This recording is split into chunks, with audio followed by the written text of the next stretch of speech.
मनुष्य को चोला पायौं प्रभु सेवा गरौं।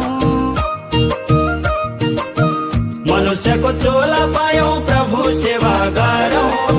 लक्ष्मी नारायण जपी भव सागर तरौं। लक्ष्मी नारायण जपी भव सागर तरौं। गुरु दीक्षा लिनु पर्छ भक्तजन, प्रभु सेवामा लगाउनु तन मन धन।